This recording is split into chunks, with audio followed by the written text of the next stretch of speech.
I saw the white powder dissolve into the dark roast right before my eyes. My daughter Jessica Whitmore stood with her back to me at our granite kitchen island, quickly stirring my favorite morning blend. I am Linda Whitmore.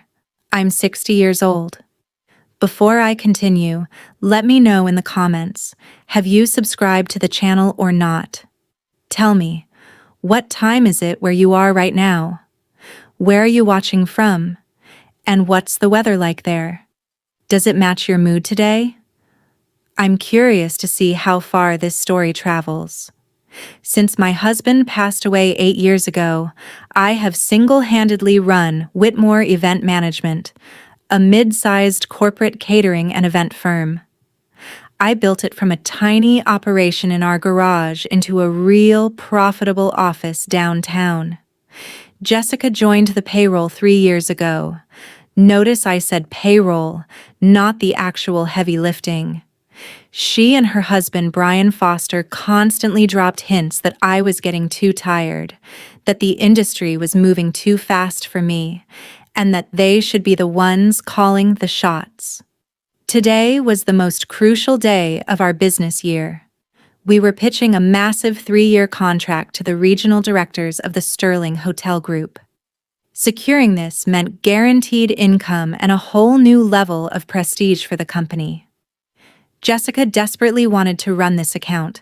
More accurately, she wanted to humiliate me in front of the clients, proving that I was incapable and forcing me to hand over the reins.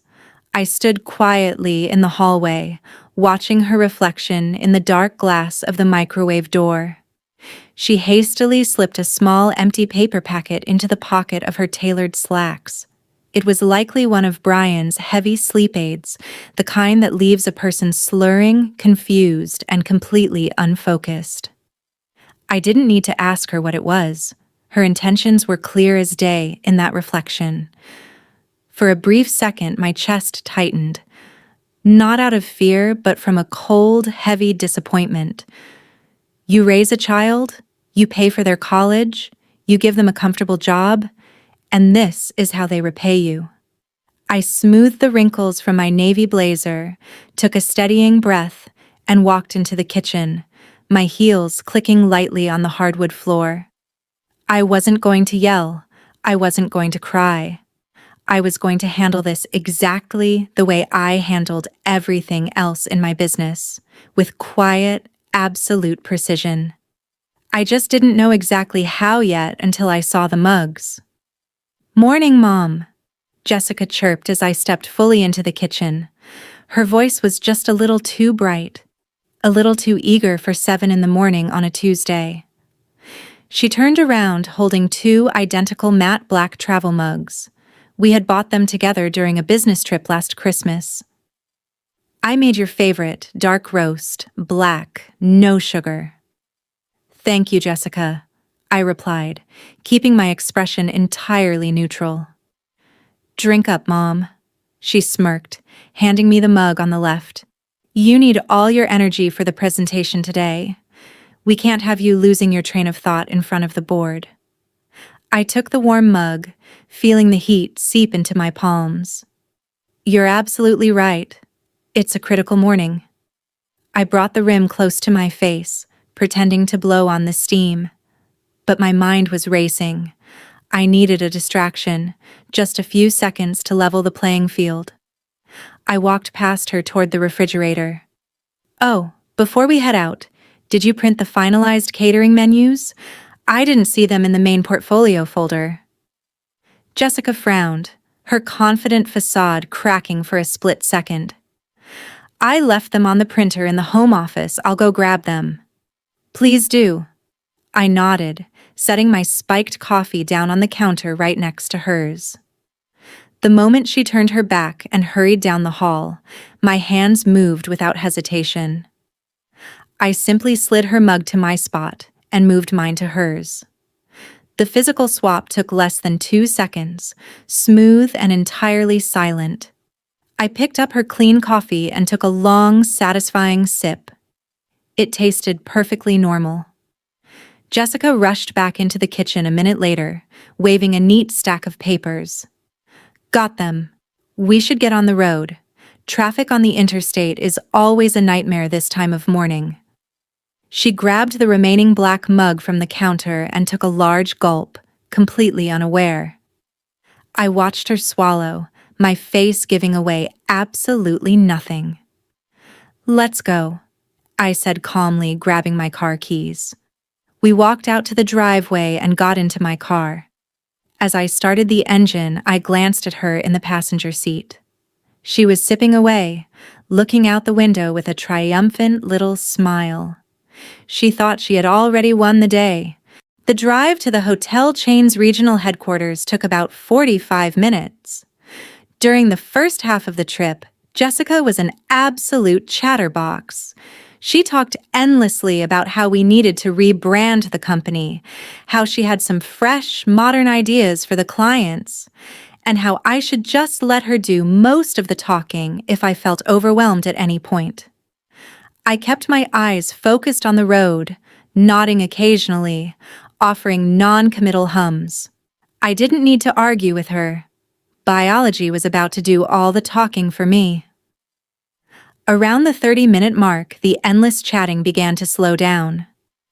Jessica leaned her head against the cool glass of the passenger window, her blinking slowing down significantly. "Are you all right?" I asked gently, keeping my hand steady on the steering wheel. "Just a little carsick, I think," she mumbled, rubbing her temples with her free hand. "I'll be fine once we get inside." By the time we pulled into the visitor parking lot, she was stifling yawns. We rode the elevator up to the 14th floor in total silence. The receptionist led us into a sleek, glass-walled boardroom overlooking the city skyline. 3 regional directors were already seated at the long mahogany table, looking over our preliminary portfolios. We shook hands, exchanged pleasantries, and set up our laptops. I arranged my notes neatly in front of me. Jessica sat to my right, trying to maintain her posture, but I noticed her shoulders slouching heavily. She blinked rapidly, trying to clear her vision. The lead director, a stern-looking man named James Harrison, folded his hands on the table. "Well, Linda, we've reviewed your past corporate events. Very impressive track record, but this new contract requires a much higher volume and a modernized approach. Walk us through your logistics plan." This was Jessica's cue. We had previously agreed she would present the logistics portion to show she was taking on more leadership. She stood up, resting both hands heavily on the table to steady herself. "Thank you, James," she began, her voice lacking its usual sharp, annoying edge. Our logistics framework is built on..." She paused, staring blankly at the presentation screen. Then the first long, uncontrollable yawn escaped her lips. Jessica quickly covered her mouth, her face flushing crimson, but the damage was already beginning to show. "Excuse me," she stammered, swaying slightly on her feet. "As I was saying, the framework relies on a decentralized...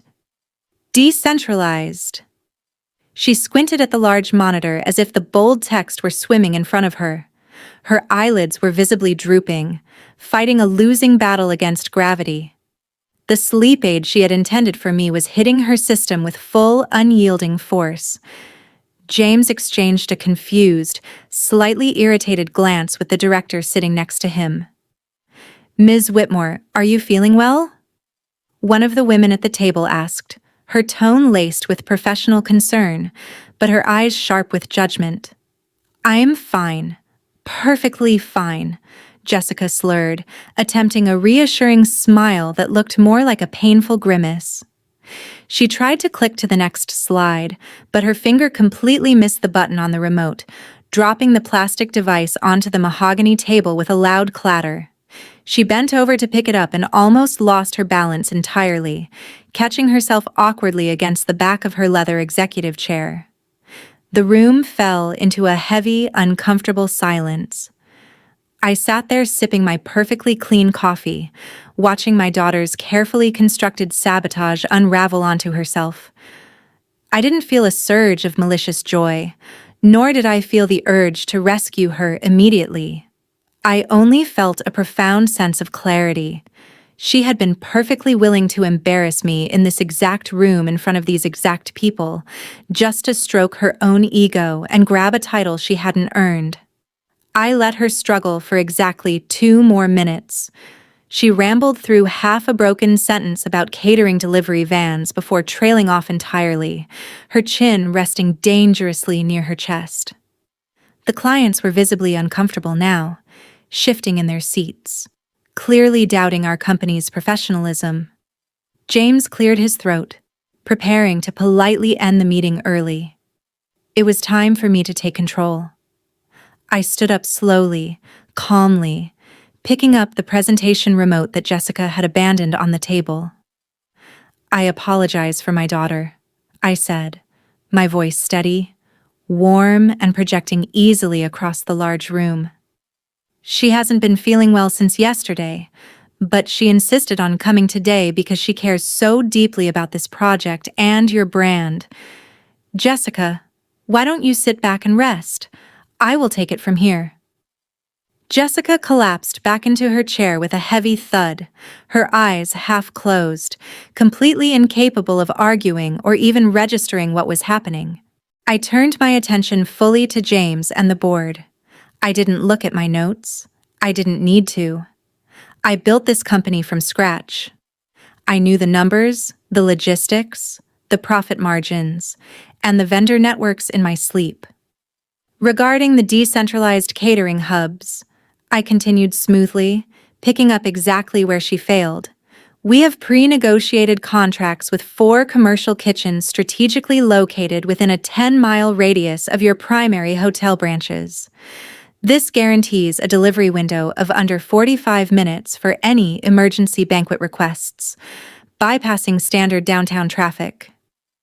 The directors immediately refocused on me, the tension leaving their shoulders. I walked them through the financial breakdowns, the staff allocation schedules, and our crisis management protocols. I spoke for 30 straight minutes without a single hesitation or filler word. The contrast in the room was stark. Me, confident and in total command of my business, and Jessica slouched in the corner, occasionally letting out a soft snore. By the time I clicked to the final summary slide, the skepticism had completely vanished from James's face. He was nodding approvingly. "That is an incredibly robust plan, Linda. You clearly have a firm grip on the operational realities." "I believe in being prepared for any situation," I replied with a polite smile. We shook hands, and James assured me they would send over the preliminary paperwork by Friday. I thanked them, packed up my laptop, and gently shook Jessica's shoulder to wake her. It was time to go home and do some house cleaning. Jessica barely managed to walk a straight line to the elevator. I had to hold her firmly by the elbow to keep her from veering into a large potted plant in the lobby. Once we were finally back in the quiet confines of my car, she immediately leaned the passenger seat back and closed her heavy eyes. "I don't know what happened." She mumbled her words, thick and slow like molasses.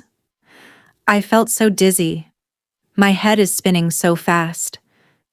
"It must have been something you consumed this morning," I replied neutrally, putting the car in reverse and pulling out of the parking lot. "You really should be more careful about what you put in your body."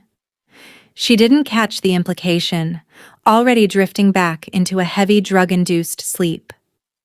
The drive back to our downtown office was quiet. I didn't turn on the radio. I just thought about the boundaries I had let slip over the past 3 years.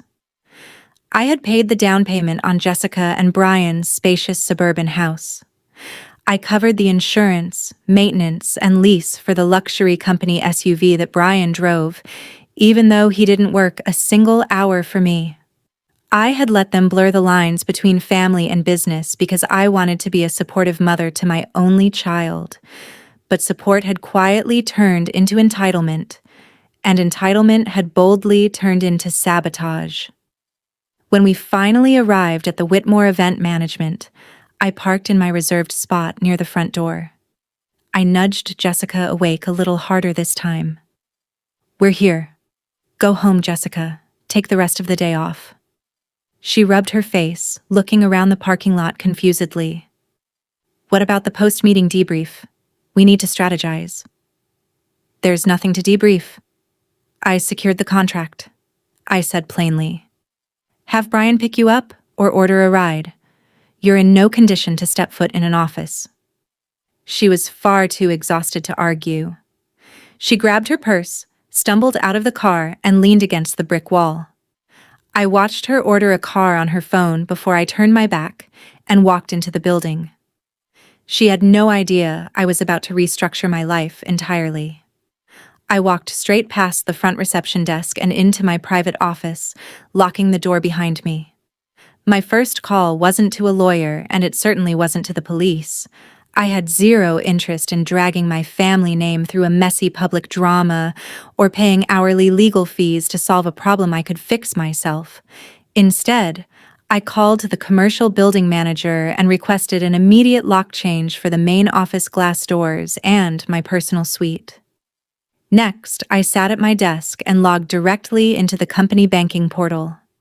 I had previously given Jessica a corporate credit card specifically meant for client lunches and networking. Over the past 6 months, I had noticed a steady increase in charges at high-end restaurants, boutique stores, and spas, things she casually waved off as vital business expenses. I clicked on the Employee Management tab, found her name in the system, and hit deactivate. Just like that, the endless, unquestioned well of company money was firmly closed. Then I walked down the hall to Jessica's office. I grabbed an empty cardboard copy box from the supply closet and started placing her personal items inside. A framed photo of her and Brian on a ski trip, a decorative ceramic succulent, her personalized coffee mug, and a few expensive sweaters she kept draped on the back of her chair. I worked, feeling a strange, profound sense of relief with every item I dropped into the box. I wasn't acting out of rage. I was acting out of pure necessity. You cannot keep a snake in your house and act shocked when you get bitten. I left her computer monitor on the desk, but I called my independent IT consultant, Ryan Cooper. I instructed him to immediately revoke her remote access to our servers and change all administrative passwords across the board. In less than 2 hours, Jessica was entirely severed from the operational control of Whitmore Event Management. Now, it was time to address the financial leak happening in my personal accounts. I loaded the cardboard box into the trunk of my car and drove across town to Jessica and Brian's neighborhood. It was a beautiful, quiet suburb featuring large manicured lawns and spacious paved driveways, a comfortable lifestyle largely subsidized by my decades of hard work. I pulled up to their house and parked right behind the black SUV sitting in their driveway. The car was legally registered under my company's name, the lease paid for by my business accounts. But Brian treated it entirely as his personal luxury vehicle. I walked up the stone path to the front door and rang the doorbell. Brian opened it a few moments later, dressed in expensive loungewear, holding a wireless video game controller in one hand. He looked genuinely surprised to see me. "Linda, what are you doing here in the middle of the day? Jessica's upstairs sleeping. She texted me that she caught a terrible bug at the office." "She's resting exactly as she should be," I said calmly. I walked right past him into the foyer and set the heavy cardboard box down on the entryway table with a solid thud. Brian looked at the box, then back at me, his brow furrowing in confusion. "What is all this?" "Those are Jessica's personal belongings from the office," I replied, my voice perfectly level. "Her employment with Whitmore Event Management is terminated effective immediately." Brian dropped his controller onto the sofa. "Excuse me, you can't just fire her. She practically runs the place for you, and we're about to take over the Sterling account." "I run the place, Brian, and I secured the Sterling account entirely on my own today." While your wife was practically drooling on the boardroom table, I held out my hand. I need the keys to the SUV. You're joking. He scoffed, crossing his arms aggressively. I need that car to get to the gym and my networking events. It's a company vehicle and neither of you works for my company. Hand over the keys, Brian, or I will simply have it towed away at your personal expense. I didn't raise my voice. I didn't have to. The absolute certainty in my tone made him freeze. Brian grumbled, walking to the entryway bowl and tossing the key fob into my hand. You're making a mistake, Linda. Jessica will lose her mind when she wakes up. She can call me, I said, dropping the keys into my purse. But first, I logged into my bank this afternoon. The $500 monthly transfer to your joint account has been permanently canceled. Brian's face drained of color.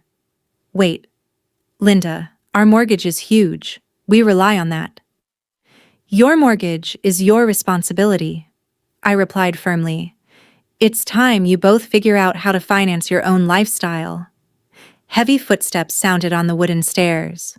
Jessica appeared on the landing, wrapped in a blanket, looking pale and disoriented. Mom, why are you here? Just dropping off your office things, I answered, looking up at her. And I wanted to thank you. She blinked heavily. For what? For the coffee, I said, holding her gaze. I'm glad I let you have my cup instead. You clearly needed the rest. The realization hit her instantly. Her eyes widened in panic, looking from my calm face to the cardboard box and, finally, to the empty driveway outside. She opened her mouth to make an excuse, but absolutely no words came out. I didn't wait for her to find them. I simply turned, walked out the front door, and left them to their reality. It has been 2 months. I never asked Jessica what exactly was in the coffee. I didn't need a tearful confession. When she called the next day, crying and begging for her job back, I simply stated my decision was final and hung up. Boundaries only work if you enforce them. Whitmore Event Management is thriving. The Sterling contract is running smoothly, and I hired a new assistant, Chloe Bennett. She respects the work and doesn't expect to inherit the company by Tuesday. The office feels lighter. No more passive-aggressive comments and no one waiting for me to fail. The financial reality hits Jessica and Brian hard. Without my subsidies, they put their large house on the market last week. Brian swallowed his pride for a mid-level sales job, and Jessica is working the register at a bakery. She sent me a long apology email recently, claiming she was just stressed. I read it, then quietly archived it without replying. I love my daughter, but love doesn't mean being a stepping stone. I built this foundation, and I refuse to let anyone crumble it. Now I sit on my patio every morning, drinking my dark roast coffee in total peace.